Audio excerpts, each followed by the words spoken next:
قسمت کا لکھا ہوا ہر شخص کو ملتا ہے، یہ بات طے ہے۔ مجھے اور آپ کو وہی مل رہا ہے جو ہماری قسمت میں لکھا ہے، اس سے ایک حبہ بھی، ایک دانہ بھی کم نہیں ملے گا اور ایک زیادہ نہیں ملے گا۔ صحیح حدیث ہے، بخاری کی دیگر کتب حدیث میں موجود ہے، جب بچہ شکم مادر میں 120 دن کا ہوتا ہے تو 4 ماہ کا جب بچہ شکم مادر میں ہوتا ہے تو اس کی روح پھونکی جاتی ہے، تو فرشتہ آ کے اس کی عمر بھی لکھ جاتا ہے، اس کا شقی و سعید ہونا بھی لکھ جاتا ہے اور اس کا رزق بھی لکھ جاتا ہے۔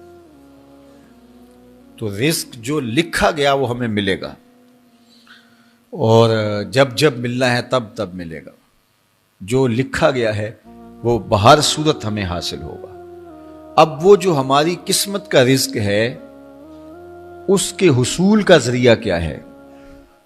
بذریعہ حلال ملتا ہے یا اس کے ذرائع حصول کے وہ حرام ہیں؟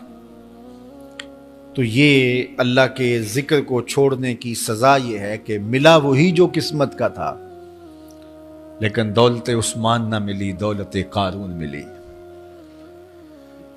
لکھا جو تھا، مقسوم تھا، ملا وہی، ایک دانہ بھی زیادہ نہیں ملا اور ایک دانہ بھی کم نہیں ملا، لیکن اس کی سزا کاٹنی پڑے گی اس لیے کہ حصول کے ذرائع حرام تھے۔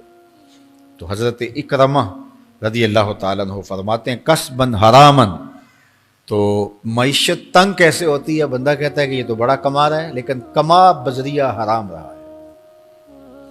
اللہ اکبر۔ بعض اوقات کچھ لوگ محنت کر کے بھی حرام کماتے ہیں۔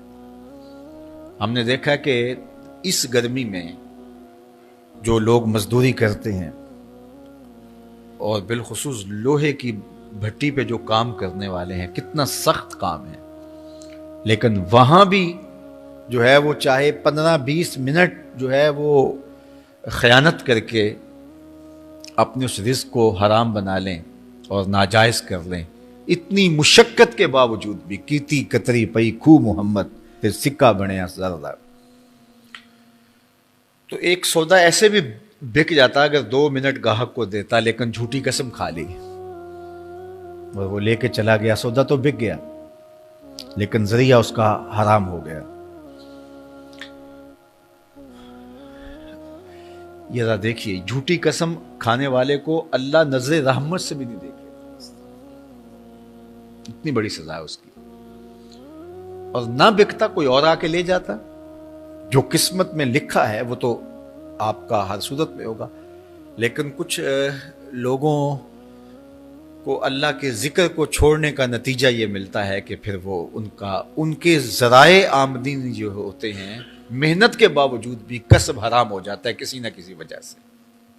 کئی لوگ دودھ اکٹھا کرتے رہتے ہیں، آخر میں ایک قطرہ پیشاب کا ڈال دیتے ہیں۔ سادہ مثال آپ کے سامنے رکھوں، کتنی محنت سے وہ کیا تھا، تو اپنی ساری محنت کو ضائع کر دیتے اور حرام کا ٹانکا لگا دیتے، ایک قطرے سے وہ سارا ضائع کر بیٹھتے۔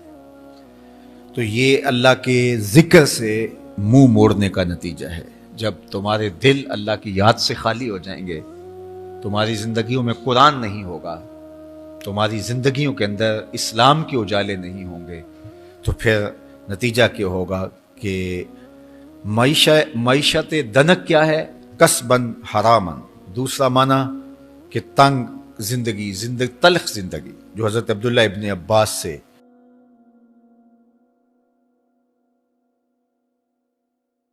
یہ امت خلیفہ بلا فصل، خلیفہ اول، امیر المومنین حضرت سیدنا ابو بکر صدیق رضی اللہ تعالیٰ عنہ کی مرہون منت ہے، ان کی احسان مند ہے۔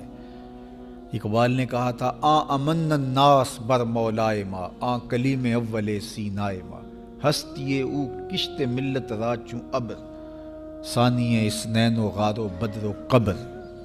کہتے ہیں کہ وہ شخص جس نے ہمارے آقا و مولا پہ سب سے زیادہ احسانات کیے، اور میرے آقا کریم نے ارشاد فرمایا میرے اوپر جس نے بھی کوئی نیکی کی میں اس کا بدلہ چکا دیا دنیا پر ہی، لیکن ایک ابو بکر ایسے ہیں جن کی نیکیوں کا بدلہ قیامت کے دن رب ہی چکائے گا۔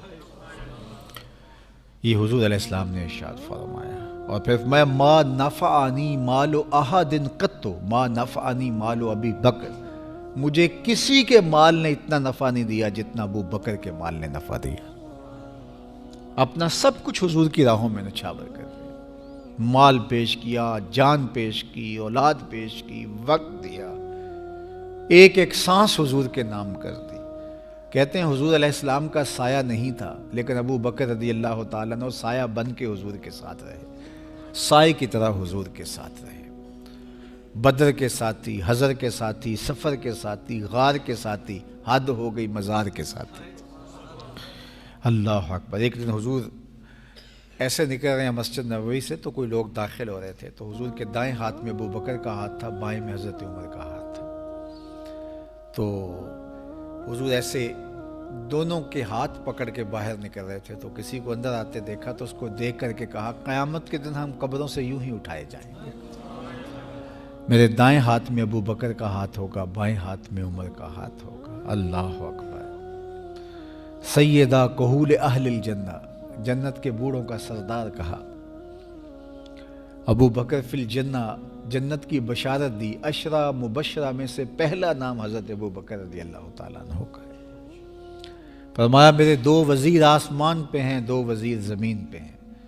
آسمان پہ میرے 2 وزیروں کا نام جبرائیل و میکائیل ہے، اور زمین پہ اوپر میرے 2 جو وزیر ہیں، ایک کا نام ابو بکر ہے، ایک کا نام عمر ہے. تو کیا شان ہے حضرت ابو بکر صدیق رضی اللہ تعالیٰ. ہر نبی کا صحابی عظمتوں کے معراج پہ ہے، لیکن جو شان حضور کے اس جاں نثار کو دی گئی ہے، اللہ اکبر. قرآن نے بھی کہا نا وَثَانِيَ اثْنَيْنِ إِذْ هُمَا فِي الْغَارِ. اللہ اکبر. 2 میں سے دوسرا، اللہ اکبر. جب وہ غار میں تھے، 2 میں سے دوسرا. اس لفظ کی خوبصورتی ملاحظہ کیجئے، 2 میں سے دوسرا. حضرت عمر کہا کرتے تھے، حضرت صدیق اکبر کا ذکر کرتے ساتھ رو پڑتے اور کہتے کہ ابو بکر میری ساری زندگی کی نیکیاں لے لیں، وہ غار والی ایک نیکی مجھے دے دیں. ساری نیکیاں زندگی کی ابو بکر لے لیں، ایک نیکی غار والی مجھے دے دیں.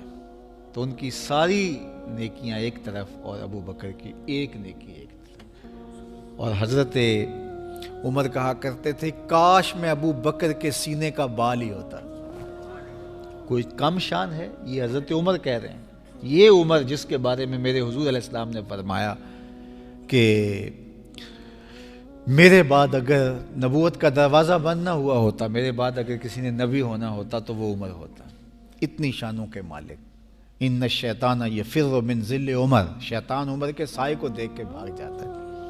وہ عمر کہہ رہے ہیں کاش میں ابو بکر کے سینے پر ہوگا ہوا بال ہی ہوتا. یہ شان ہے، یہ عظمت ہے. سارے حضور کے صحابی عظمتوں کے معراج پر، لیکن ان کی شان ہی وکری ہے. کسی پنجاب شاعر نے کہا کہ سارے یار نبی دے سونے، نہیں کوئی اینا یاراں ورگا، نہ کوئی ہویا نہ کوئی ہوسی، اینا جان نثاراں ورگا، نہ اس دھرتی پیدا کیتا، اینا یاراں ورگا، اعظم شان صدیق کی دساں اکو یار ہزاراں ورگا. وہ عظمتوں کی کس معراج پہ امن الناس بر مولائے ماں، کلیم اول سینائے ماں، ہستی او کشت ملت راچو ابر، ثانی سنین و غار و بدر و قبر. بدر کے بھی ساتھی، قبر کے بھی ساتھی، مزار کے بھی ساتھی، غار کے بھی ساتھی.